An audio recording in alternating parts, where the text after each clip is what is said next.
back to Loc'd N Love, episode number 10, baby. Double digits. It's your boy June from Harlem, of course. Once again. To that.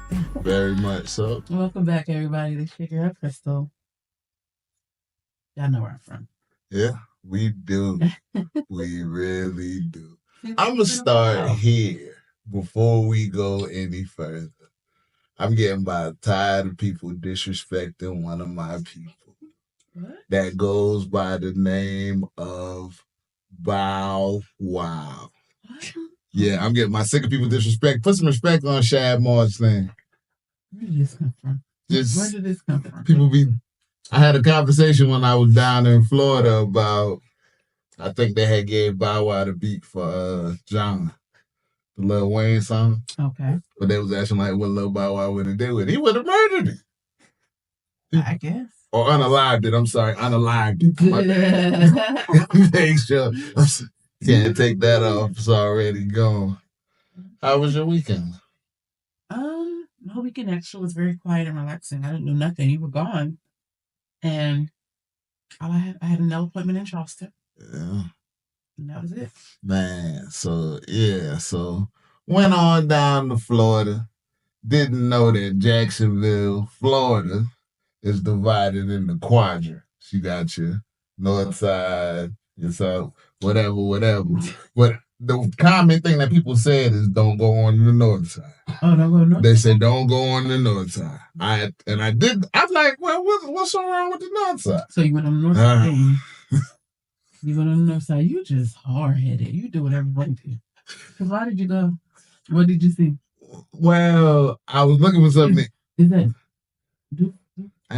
Duval County once you get to a certain part out there. But okay. Yeah. Mm-hmm. So I'm riding because I'm hungry. It's like 2 a.m. Yeah. You got my daughter with you? Why are we even? Okay, go ahead. Why is that important? I mean, I made it back safely, so go ahead, carry on. So we go to Checkers. First I had to use the bathroom. Cause he's like, dang, Daddy, you gotta pee again? I'm like, yeah. I drunk a lot. It was hot in Florida. It was like 98 degrees. Mm. To come back here Monday and it was like, what, 60? 67? Oh, where did that come from? I don't know. Okay, but go ahead. So I'm trying to go in the gas station to use the bathroom. Man, stop me before I even get out of the car. Hey, I fixed the headlight for you. I'm like, that was too fucking early. Why are you trying to solicit fixing my headlight? At that point, that would have been my cue to leave. Man, so you look across the street. The south side. You look across the street and it's a club over there. But literally, if you look dead across the street, unalived, I'm sorry. It's an alley, and you can see, like, the stuff you see on TV, the people moving, the crackheads and all that. Man, but when I tell you Checkers had my food like that, to say that I had special ordered food, man. Yeah, my baby. Oh, you still on that? Are you kidding? And I told you when I got off that phone. Okay. All right. You stayed, that was where your hotel was at? No, my hotel was down. But that wasn't really. They had a free jazz festival. I can't. You are supervisor. Because you be roaming. Yeah. Roaming. Okay, they had a jazz festival. They had a free jazz festival. You went to the jazz festival? I stayed too far. I didn't even book my hotels properly because I was like all over places I had never heard of. Yeah, that's right. Yeah. But Janelle Monáe was there Saturday night. Free concert. And the Roots was there Sunday. In the city. Yeah, Jacksonville, Florida. Free Memorial Day every year, man. Okay, well, I'm glad you enjoyed your weekend. Mine was very relaxing. I went to the graduation down there. That season has officially kicked off. Yes. 600 students. 600 students. High school. In that class.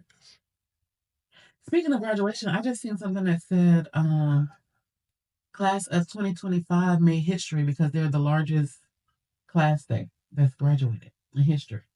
From where? No, like globally. Oh.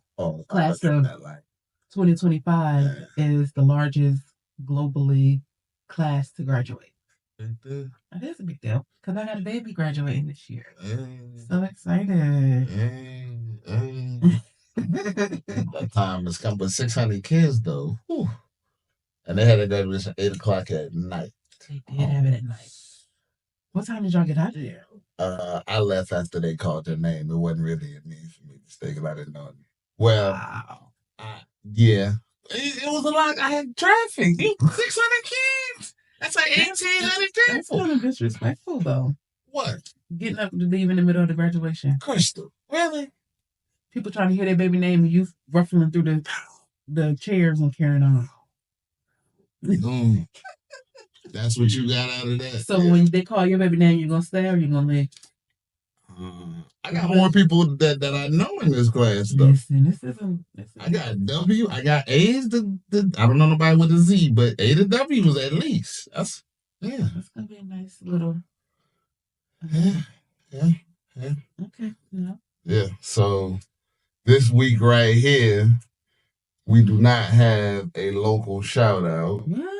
Yeah. I told people to put it in the comments, but nobody did it, So no local shout-out? No local shout-out, but we do have email. Oh, so we're fan mail. Fan mail? Yeah. I didn't know nothing about this, y'all, so this is my first time. Fan mail. Our first fan mail letter is coming from Harlem's Globe 84. What's good, Big Dame? I've been checking your show and I love it, B. I heard you was in the city earlier. Oh, you sitting there lying. Oh, you had me.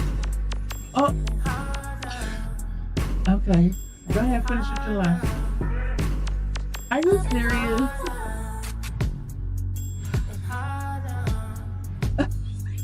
You can't even finish because you do it.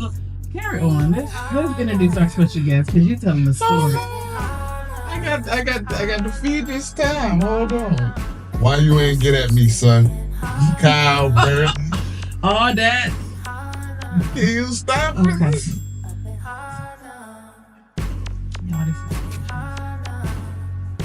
This is perfect.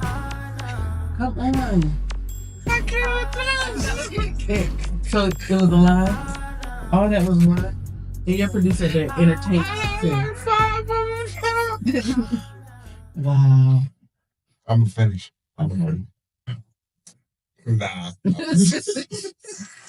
Come on and introduce our special guest so we can. So again, May is Mental Health Awareness Month, and we finally have our special guest, Estella Rogers from right here in Jacksonville. Estella Rogers. Hey man, you been supposed to hit that beat, right? Welcome. Come on. Yeah, producer, he gonna edit all this. I promise you. Welcome. I finally made it to the table. Thanks for coming. Hey, you want to introduce yourself to the people? Sure. So my name is Estella Rogers. What's your name? Estella Rogers. Okay. I am a licensed clinical social worker, a registered play therapist supervisor, certified Gottman therapist, and a Christian counselor. So I currently own Without Limits Counseling Services here in Jacksonville, North Carolina, where we provide mental health services for the community and for the community, schools, and for individuals and couples. So don't leave our eggs up now. Don't you leave it out. I am also a restaurant owner, Eggs Up Grill in Jacksonville, North Carolina. So yes, I have partnered with 4 others, and it's a beautiful journey so far. Yeah. Big deal. Welcome. Yes, thank y'all for having me. No problem. Excited. So let's get to it, because why did you choose to practice here in Jackson? So because unlike my dear friend over here, I am very proud of where I come from. So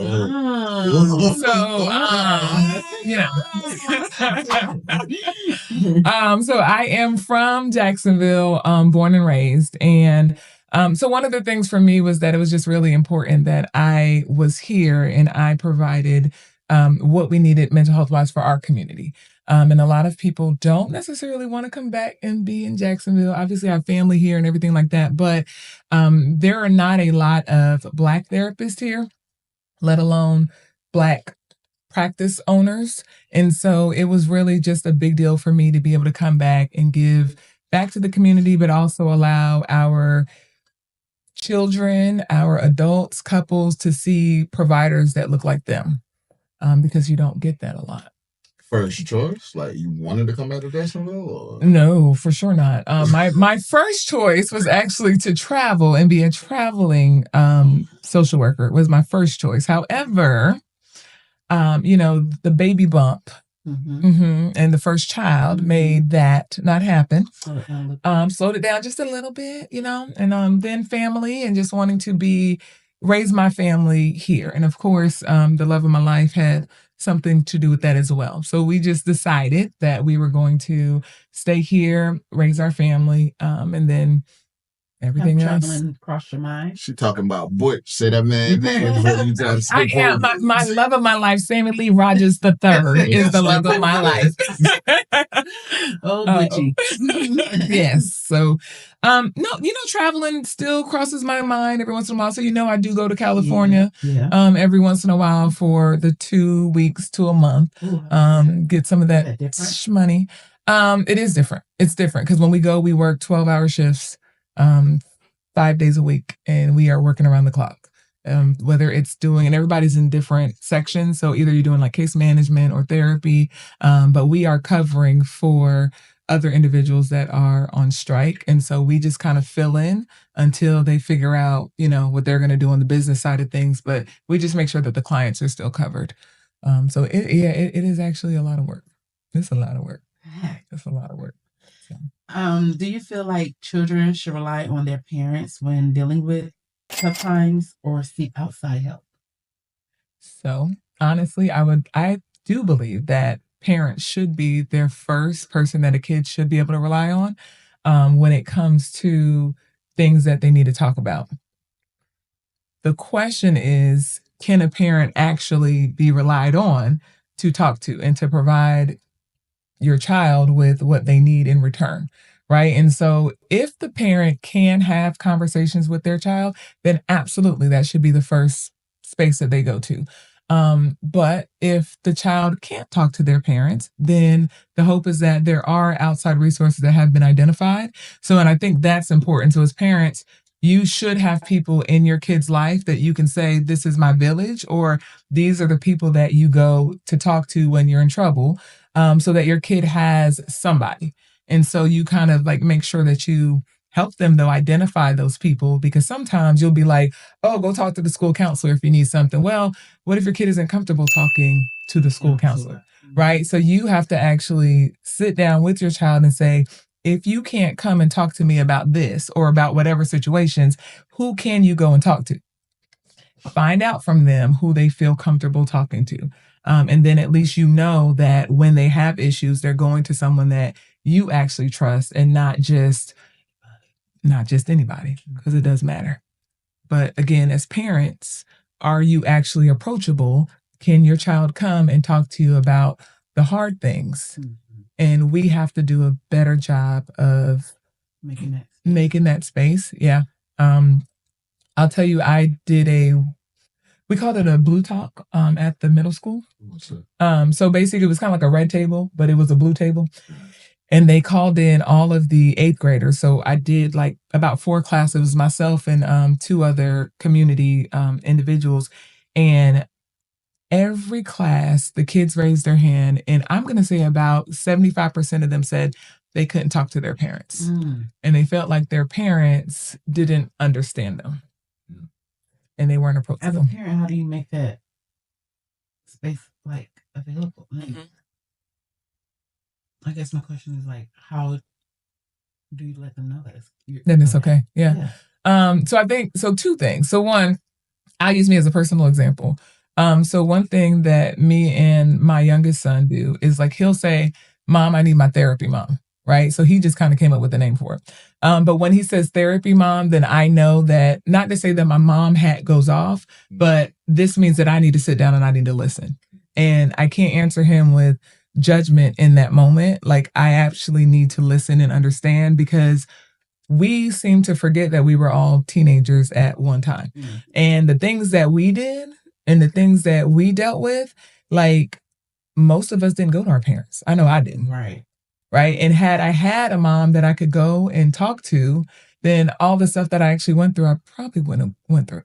So you can actually say to them, hey, when you want to talk to me, about certain things or clearly, then I need you to kind of just say, hey, I need my, I don't know, cool dad or whatever, what I'm saying, whatever you want to call it, my approachable dad. Right. But you can do that. And then, like I said, the other thing is just remember, who do you want your child to be taught by? Like, so if your kid comes to you and say, hey, dad, like, I smoked something the other day. Are you going to answer him and be like, you did what? Like, you about to be grounded? Or are you going to say, okay, let's talk about that. Like, tell me what you did, where you did it, who you did it with, how did you feel, what did you smoke, what did you do? Let's have this conversation. Because guess what? It already happened. So are we going to talk about it, and I'm going to teach you what you don't need to do, or I'm going to ground you, and then now you don't want to tell me nothing. You ain't going to come talk to me about nothing. Who should approach who? I think it should be both. Right? So if you notice something is going on with your kid, and not even if you notice it, one of the questions that came out of the workshop, so I also did a workshop with parents, and one of the questions that came out was, what's the biggest challenge your child is facing right now? And the parents that were in the class, they were like, first they were saying things and they were like, I don't really know. So they went home and asked, and I did the same. I actually went home and asked mine. And the answer that I gave that I thought was not the answer. So as parents, we actually need to approach our kids and say, what are you actually dealing with? Like, what are your friends like? What's going on with your friends? What's going on? Like, ask them the question. So then now they know, oh, okay, I can come and talk to you about what such and such did, or the fact that I'm dealing with social media issues, or, peer pressure, or whatever it is. Like, I can come and I can talk to you because you made it okay. So we got to be approachable. Okay. So what are some signs that aren't as obvious when it comes to people around you that you need to watch out for? So I think when it comes to looking at like signs, so one, when they change, like, so when you're looking at, like, you're normally like talking to somebody like all the time, like maybe we calling each other all the time, and then all of a sudden you are a little more quiet, or you're not calling me as often. A lot of times people will say, oh, well, life is just lifing. Like, that's why I ain't called you, because life is just lifing. But at the end of the day, I know you, right? I know who you are. And I know exactly, right? So I know, and I've even done that to you before. I'd be like, hey, I ain't heard from you. Like, I might be busy, but I know when I haven't heard from somebody. And so you just do a check-in, like, hey, no, how are you really doing? Like, what's going on? You ask like those open-ended questions. What's been going on in your life? So I think looking at mood swings, are they real irritable all the time? Are they frustrated? Like, are they snapping over little things? And you just feel like, especially like even with couples or with your kids, like, it's like, well, I just asked you a little question. Like, why are you acting all like that? Oh, you laughed. All right. So, I mean, that means that there's something happening if you're upset about just these things, right? Changes in friends. So even with your kids, if their friends change, and you just notice that, wait a minute, you're not hanging out with such and such no more. 9 times out of 10, that means something is happening. Either something happened, something is going on, but something is wrong. So why are you not hanging out with such and such anymore? So I think just being observant of changes that happen within their lives or changes in their behavior. And then when you see those things, then you just, you address it. Okay. What is some advice you would like to share about dealing with grief or tough losses? So the first thing that I will say is nobody grieves the same.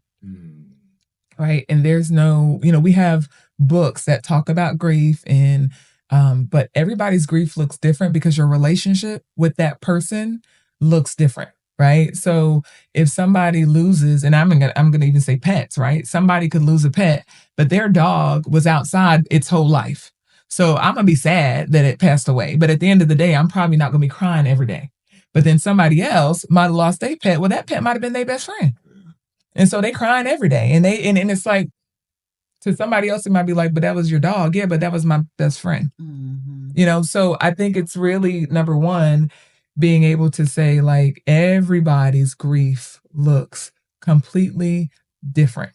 And we have all of these, like, ways that we say, oh, you're going to go through this, you're going to go through that. But the truth of the matter is, you're going to be angry at some points. You're going to be sad at some points. And you have to allow yourself to feel that. Like, you have to allow yourself to go through that. So if you need to withdraw from people for a little while, safely and healthily, go and feel that. Like, if it is day and you're like, I don't want to go to work today, it's okay. Don't go. And then find a support person. Find somebody that you can talk to about what you feel. And there's no solution to it. Like, that's one thing that I always say. Like, people always say, well, I don't know what to say to that person. I don't know what to do. You don't. Just be there. Just let them talk and just be there. And if they want a hug, then you give them a hug. If they want to go for a walk, if they're angry, then you may say, well, where can we go so you can relieve this anger? Right? So again, is it going for a walk? Do I need to take you to the boxing club place and let you hit the what is that thing called? Hit the bag for a little bit, right? Do I need to take you to the splatter and rage room? Right? Go so you can go and throw the paint around or do whatever. Do I need to take you outside just to scream?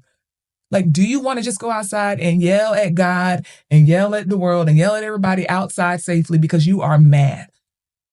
And it's okay. And sometimes we try to tell people you shouldn't be like that. You shouldn't act like, no, I'm mad. Like, I'm lost whomever. No, I am upset. It's okay. But we need to take that anger, we need to take those feelings, and we need to put it somewhere safely. Journal, write about it, whatever that may be. But you need to find a way to, in a healthy way, process through that. Right? So you crying over Caesar or not? I'm crying over Caesar. Caesar's in the house. Caesar's in the house. Caesar's in the house. Like, I cried over all the folks.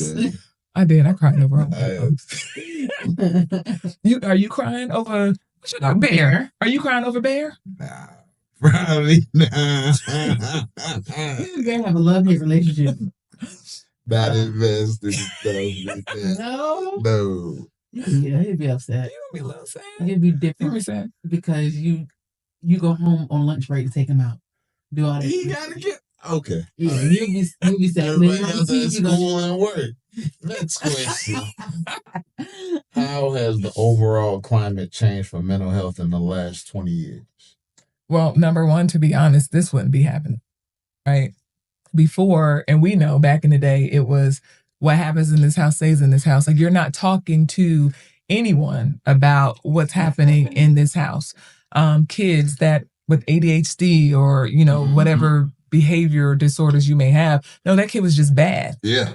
Right? Like, that kid, he just didn't listen, And so before, and we didn't know any better.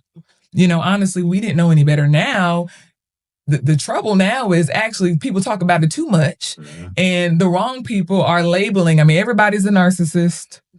Everybody has ADHD. Everybody is neurodivergent. Like, it's like let's pull it back just a little bit and make sure that we're actually diagnosing people appropriately, right? So I just think that through the years, and then also for the Black community, for sure, like, I mean, it is completely different. Like, one, we actually have options.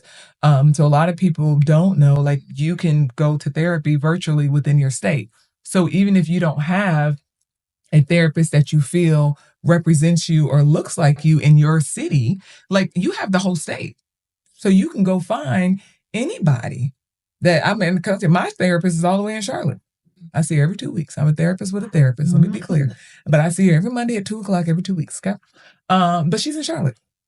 Right? And so being able to have options, again, we now have male therapists that are Black. There's male support groups like online.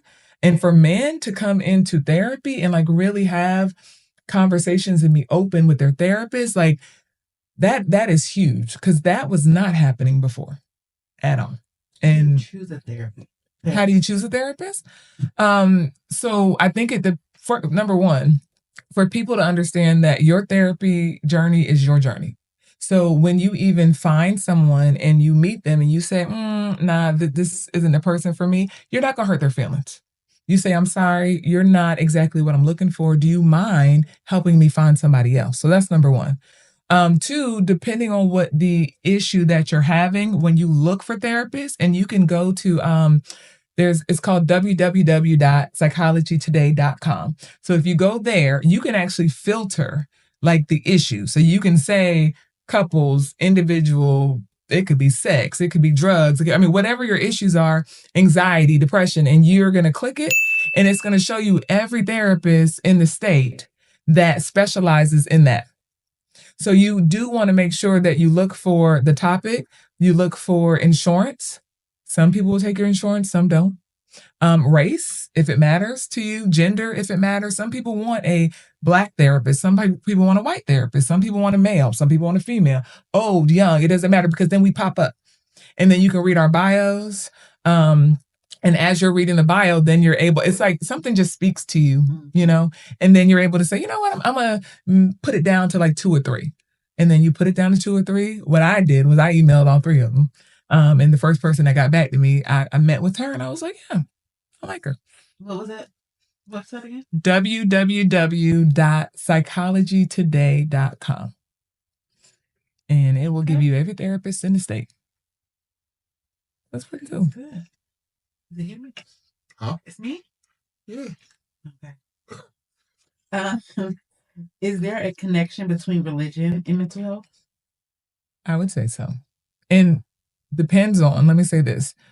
It depends on if you choose that, right? So for some people who don't want to mix the two, then you really would just be going straight towards what we call evidence-based therapies, right? And so you wouldn't put it in that. But for people that do have faith or believe in God, or so when you're talking about religion, that could be different religions, but for me, it's right. Christianity. So if you believe in God, then I will have people that will come and they will say, I want Christian counseling. And so we actually can take the Bible and actually put the Bible with what we've learned in school. And it's so interesting when you read the Bible, it literally lines with most of the things that we teach. Right. So I think it's James, I think it's 1:19, but it's like, be quick to listen, slow to anger, quick to wrath. Yeah, I think that's what it is. But what we teach is stop, breathe, listen, feel, respond. It's the same thing. Say it one more time, stuff. Just one thing. Say it one more time. But it's the same No, thing. for real. Let's say it one more time. It is. It's stop, listen. What I say? Stop, listen, feel, respond. Yeah. Yes. But that's what we do, right? Mm-hmm. That's what we teach. When we do affirmations, you can actually say, what does the Bible say about me? Because that's the truth. So if I say affirmations, when I go into my office, if you ever come into my office, I have 4 pages on my wall, and I have 2 pages of I ams. And I read those in the morning, because what does God say about me? And those are my affirmations. So I am this. I am beautifully made. I am made in his image. And because that's my truth. So with faith, if my faith is my truth, then I can take the Bible and I can stand on that. And I can actually use that, though, also in therapy. So you have some people that want to intertwine Christian counseling. They intertwine it in their marriage counseling. That's interesting a lot of times, because a lot of times when you do that, and you do look at what the world says sometimes versus what the Bible says. And it's like, oh, is this what the Bible says? And understanding that sometimes what we're taught in church is actually not fully what the Bible says. So when you keep reading, it's like, oh, they just took that verse and said we had to do that. But the Bible also says the husband is supposed to love the woman like the church, like God loved the church. So how did God love the church? Well, that's what I'm supposed to do, not just my wife saying, yes, honey, whatever you want me to do is what I'm going to do. Mhm. That's not the only thing that the See Bible that says. double team. See, I'm just saying. I'm just saying. That's good. You have to know for yourself, but you can True. intertwine it. You know? Anything else you want to chime on that? Before? Okay. With the information and understanding you have about mental health now, what would you have told yourself at 16, 21, and 30? At 16, I would have, and I wish I knew at 16 that I could choose my therapist or I had choice.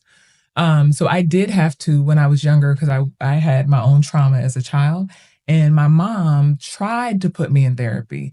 And I went and it was, I'll never forget, it was this older white lady. She had like this, I remember clear as day. She had this long blue jean skirt. And we just sat there and I was just like, this woman ain't gonna get me. I mean, she was like 60 something years old. Like, I mean, I literally, and I left out of there and I was like, I'm good. And my mom, not knowing any better, was like, okay. And that was that. So I never got help then. So at 16, I wish I would have known that I could say that I have power to choose. So I wish I had known that. At 21, I was in college, getting out of college. But I do wish at that time I had known that therapy again was an option. Because when I did it as a teenager, my mom took me. But when I was 21 as an adult, I also didn't realize that so many things had still affected me. And I didn't know how to even look for a therapist. And at that time, I actually was a social worker. But how am I as a social worker going to actually need a therapist? Because it still wasn't cool then. That was 20 years ago. Mm-hmm. So I still could figure it out on my own. I was strong. I was independent. I knew all the things. I was in church. So if I'm doing what God says, then I got to be okay. All I got to do is pray and everything's going to work out. But I didn't know. What's the last age? 30. Oh, 30. I feel like life changed at 30. I feel like I might have been in therapy at 30. No, at 30, I think you know what? At 30, I would have said, take it seriously. I would have said, take it seriously at 30 and really start working on the changes of who you want to be and really figuring that out. Because at 30, for me, I had lost a lot of sense of self because that was when I'm now parent, I'm wife. So we going all the football practices, we doing everything but what I needed to do for me.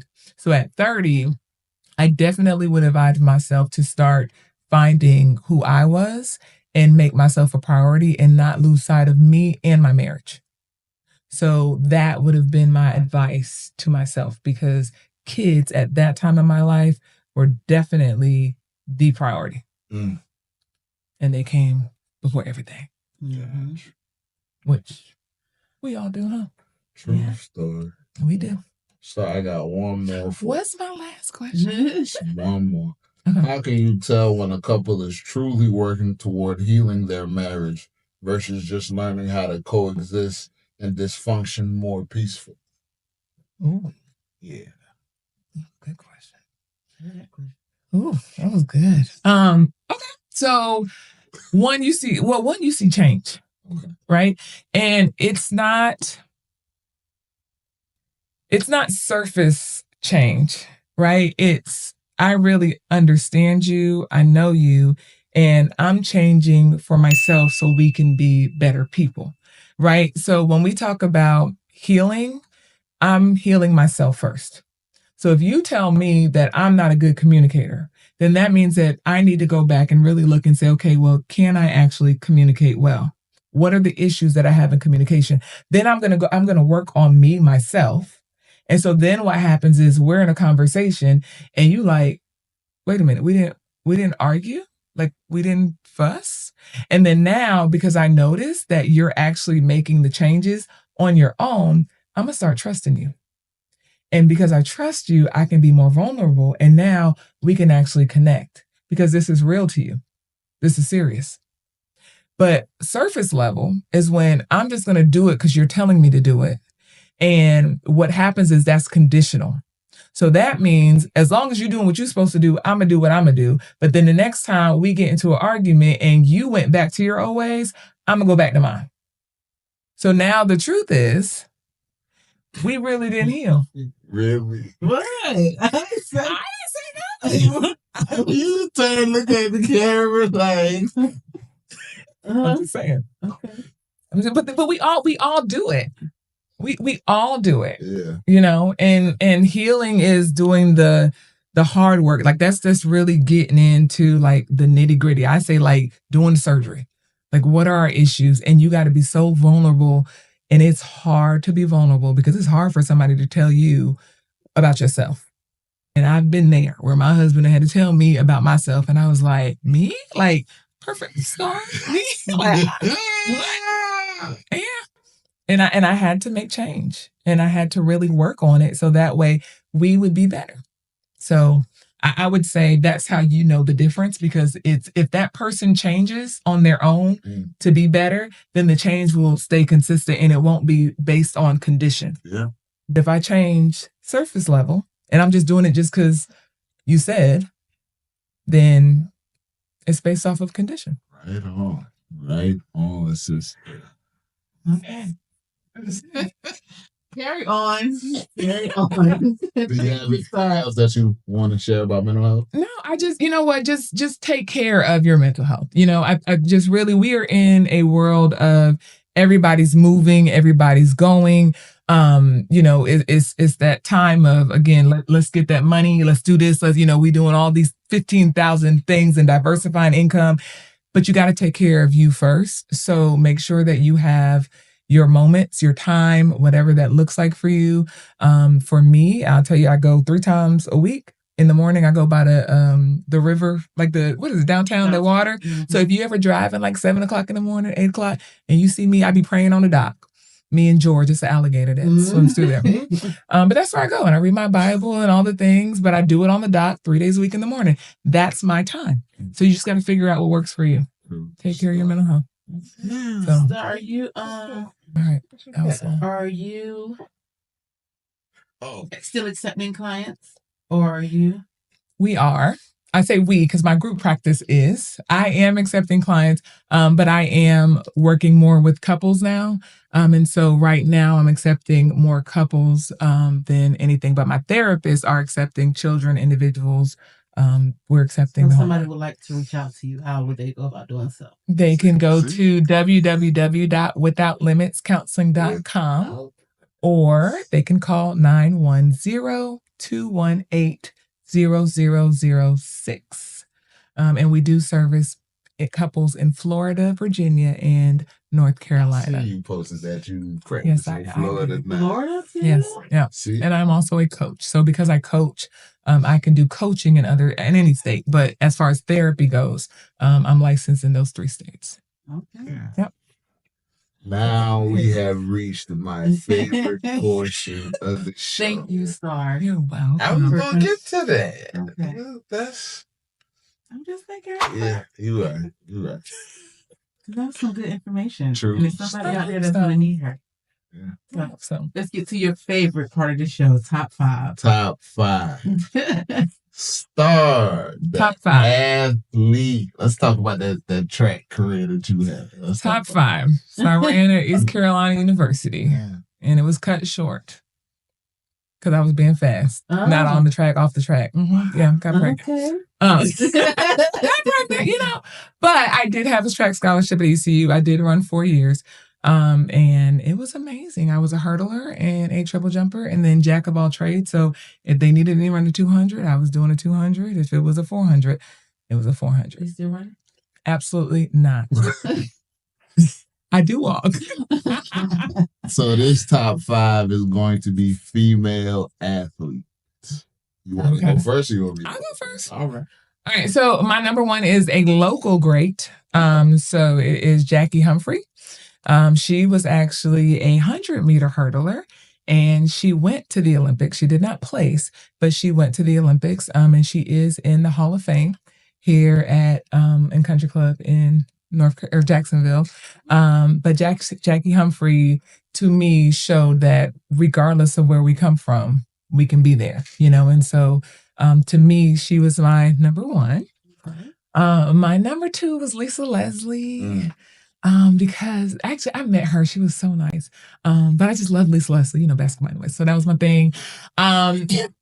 Allison Felix is one, and that was because one, obviously she's an Olympic track runner, but at the same time she ran pregnant, and she just kind of showed that women we can do all things. We can do it. Flojo, she secretly ran pregnant because she was scared she was going to lose her sponsorship. Flojo, because she just broke all barriers. And then lastly, I couldn't really split them up, but I was going with Venus and Serena. But you can't really split them up. But like, you can't have the top 5 without them on it, because they are just the GOAT of breaking all barriers. And so I kind of had a 5.5. Real quick. You know who Flojo is? I do, actually. Don't do that. Because I do. Who's Flojo? Don't do that. Tell us who that is. Carry on. What she do? Okay. I'm trying to play her. Hey, don't come Every week. Every week he tried to call me out. My 5. You got your 5? No, I didn't. Wow. Okay. So my 5, we got Layla Ali, boxer, of course. One of the greats. Sha'Carri Richardson, can't leave her off the list. I like her peanuts. We got Dawn Staley, obvious reason. Obvious. Dawn Staley. You don't know who that is. The coach, South Carolina. Women's basketball team. Yeah. And she played, though. Okay. I don't follow, but okay. Yeah. But you get mad at me. Venus and Serena. You want to talk football? Of course. And then last on the list, this is local, somebody down from Charleston. It's going to be TK King. She was the first female quarterback I had ever seen play football. Wow. And you got that, this was back 95, 96, not all this they got going on now, but yeah, back when it was really a boy sport. I'm on the fence with that Sha'Carri one, but why? Because I love her to pieces, but top 5? Yeah. I mean, I don't know that she's female. I mean, yeah, she definitely. I like her though. I love her to pieces. I spread my list out. Your list. Maybe 10. Yeah, you said at least 11. You was thinking like. I'm just saying. I mean, you said all time. I mean, yeah. I mean, because they broke barriers. Like they was. Lady Jackie Humphrey, she's still around. Or? She comes back to visit. Okay. She's actually related to Shantae Cooks, their family, with her aunt. So, yeah. Shantae seemed to get plugged every week up there for stuff. It's good. Every week. It's good. Yeah. You want to tell us any funny stories about Miss Cooks for me? Oh my God. Mind you, Miss Cooks and her have been best friends for how long? We have been best friends since the 9th grade. So that is what, 30 years? And best friends. That's a definite. We have been best friends for 30 years. It's funny to get them together. Yeah, I mean, give me one. She's just counting it down. Oh gosh, I don't know. I mean, she's just bossy. Like, you thought I was lying when I said that. That's what Shantae keeps her. Yeah, she's bossy. If you did not know that we were friends, I told you. Yeah, I can't tell her the real story because she'll she got kids that be watching school. Yeah, they I can't put a business out like that, but I will say that she can be bossy. And in charge. Behind the scenes. When did Cardi come back? He was back. He came back and then he just left again. So he's, I'm in that place of, he got an apartment and, so we in that place of him just kind of feeling as being an adult. He about to be 20 this week. You got him on Life 360? May 31st. Do you have him on Life 360? Absolutely. He's 20 years old, so. He'll be 20 on May 31st. But at what point? Because it's for safety. It's not for me to know where he's at. I don't really care where he's at. But so if he get out of that quadrant, are you calling? No. Oh, okay. You hear that, right? The only way I'll call him, and the only way I have called him before, is if his car is like stuck in the middle of the road for a long period of time, and I'll be like, "Hey, where you at?" And he'd be like, "Oh, no, my phone was low. I'm actually at home." Okay, cool. He don't care. Once again, episode 10. Click, like, share, subscribe. Locked in love. Locked in love. Locked Thank in y'all for love. having Miss Star.